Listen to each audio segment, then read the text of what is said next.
All right, let's dive into something pretty cool today, huh? AI in education. Specifically, we're going to be looking at the work of Abdelwahed Igui, Okay. and he's an educator over in Morocco. Interesting. Yeah, and he's been teaching English as a second language, TESOL, Right. for over 17 years. Wow, that's a long time. It is, and he's really become this passionate advocate for using technology really to enhance the learning process. Yeah, I mean, that makes sense. Like, Hmm. especially with language learning, you can see how tech could be super helpful. Totally. And the thing about Igui is he's not just like theorizing about this stuff. Right. He's actually using it in his classroom. Oh, wow. So he's like hands-on with this. He is, yeah. So we're going to be looking at some of his writings, some talks he's given, really trying to get into the nitty-gritty of his approach. I'm excited to see what he's doing. So, when it comes to AI in education, what's kind of jumped out at you so far from Igui's work? Well, I think, there's so much buzz around AI these days, right? But Igui really cuts through the noise and gets to the heart of it. Like, how can we actually use AI to transform learning? Yeah, yeah. And not just like automating tasks, but really getting into deeper levels. Exactly. He's talking about boosting critical thinking, getting students more engaged, all those things good teachers are always trying to do, but now with these new tools. Yeah, it's about giving teachers more power, not replacing them. Totally. Yeah. One thing that really caught my eye was his focus on generative AI. Ooh, yeah. That's a hot topic. It is, it is. What do you see as some of the practical applications of that, specifically in education? Well, I mean, think about it, right? Yeah. Instead of those like one-size-fits-all textbooks, Right. what if AI could create custom learning materials Oh, wow. based on each student's needs and their progress? That's a personalized learning, right? Exactly. Or, imagine interactive simulations Oh, where right. students could experience historical events like firsthand. Oh, wow. Generative AI could make that possible. That's incredible. I mean, that could really change the game. It really could. But, bringing new technology into the classroom, it always comes with challenges, Yeah, right? absolutely. So is Igui realistic about that? Oh, he totally is. Okay. He emphasizes how important it is for everyone to feel comfortable with AI, like the students, the teachers, the parents. Makes sense, yeah.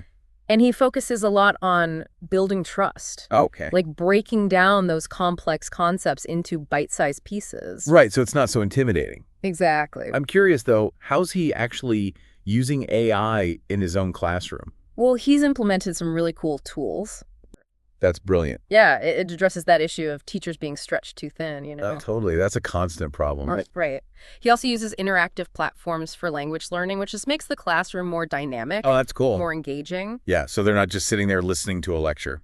Exactly. And the results are pretty amazing, both in terms of the students' progress Wow. and their, enthusiasm for learning. That's so important. It really is. So it sounds like Igui's not just thinking about the present, but really looking towards the future of education. Oh, yeah. He definitely sees AI as crucial for preparing students for, a world where technology is everywhere. It's only going to become more and more prevalent. Exactly. And he's not just waiting around for that future to happen. Right. He's out there shaping it. He is, yeah. So tell me about some of those initiatives he's involved in. Well, he's part of a number of projects Okay. that aim to boost educational outcomes through technology. In Morocco specifically. Yeah, but also internationally. Oh, wow. So he's really taking this global. He is. So, I mean, big picture, what can we take away from Igui's work? Well, I think he offers a really powerful model Yeah. for approaching AI in education. Okay. It's about finding that sweet spot between technological advancement Right. and a human-centered approach to teaching. So technology is a tool, but not losing sight of the human element. Exactly. He's really a pioneer in this field, He is. blending this cutting-edge technology with a deep understanding of how people learn. Absolutely. It really makes you wonder, what potential could be unlocked for every student Right. if we can truly personalize education with the help of AI.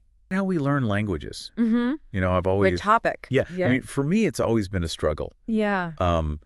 And it looks like we're not alone, right? Right. So many people have trouble learning languages. Absolutely. And I think that's why this deep dive is going to be really interesting. I think so too. Because we're going to be looking at a TESOL expert, right? Yes. That's teaching English to speakers of other languages. Right. And his name is Igui. The GUI. Yeah.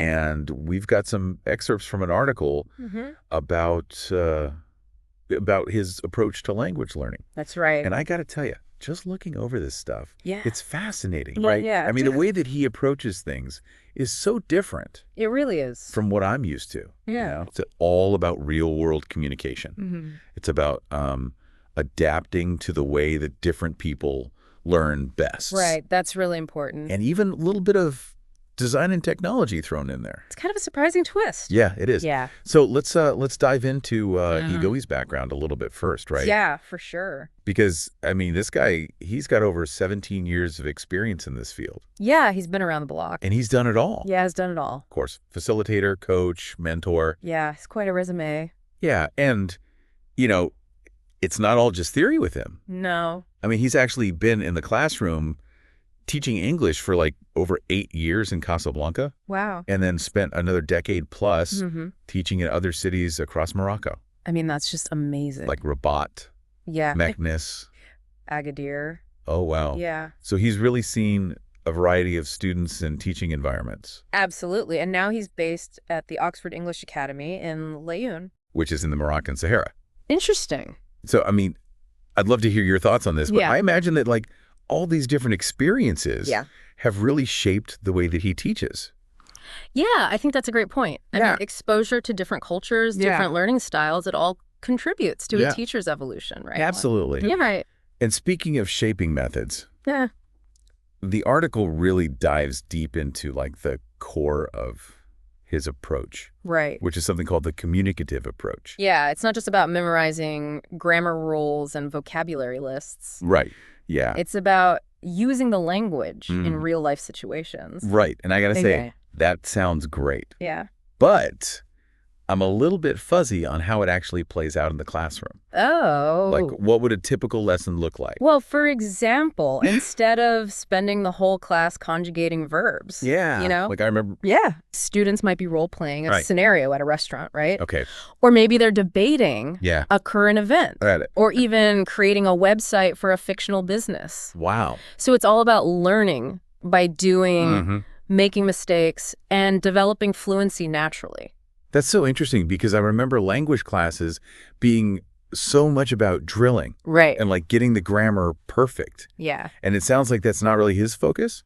Well, it is in a way, Okay. but it's not the primary focus. It's more about getting students to use the language and then correcting the grammar as they go. Okay, but I mean, how does he ensure that they're actually learning the grammar rules and vocabulary? That's where his focus on individual needs comes in. Okay. So he uses assessments, not to rank students, but to identify their strengths, their weaknesses, and their learning styles. So more like a diagnostic tool than an evaluation. Exactly. So if a student is struggling with vocabulary, he might use more visual aids or games or real-world examples to help them learn. So like tailored to that specific student. Yeah. Okay. And the article even mentioned that he has experience working with students with learning difficulties. Okay, so he's really thinking about inclusivity. Absolutely. Yeah. He wants to make sure that everyone has the opportunity to learn. That's really cool. Yeah. Now, there's this other aspect of this that I found fascinating. Okay, what's that? And it's that he's really into design and technology. Yeah, it's kind of a surprising combination. Right. You wouldn't necessarily expect that. You wouldn't, but he actually uses those skills to like design visual aids and materials for his classes. Really innovative. So it's not just about like lecturing at a whiteboard. Right. He's actually creating like these interactive experiences for the student. Oh, yeah. So tell me a little bit about what those experiences look like. Well, for example, Yeah. he might use interactive whiteboards where students can practice dialogues. Oh, wow. Or he might set up online platforms Okay. where students can do exercises and get feedback. So he's really thinking about like Yeah. using technology as a tool to enhance learning. Exactly. Not just using technology for the sake of it, Right. but really thinking about how it can support the learning process. That's amazing. Yeah. And I think what's really striking to me is how he brings all these different elements together. So you've got the communicative approach. Oh, right. You've got the personalized learning. Yeah. And then you've got this like really innovative use of technology. It's a pretty holistic approach. Yeah. And I can really see why he's considered like a leader in this field. Absolutely. So I guess like the big question for our listeners is how can they apply some of these ideas to their own learning. Right. I mean, think about it this way. Yeah. Maybe you can find ways to practice your target language Yeah. in real-life situations. Yeah. Or explore new apps and online tools that can help you learn. What stands out to me is his thoughtful use of technology. Yeah. Like, he's not afraid of it, Right. but he's not just like throwing it in there for the sake of it. Exactly. It's really about supporting the learning. Yeah.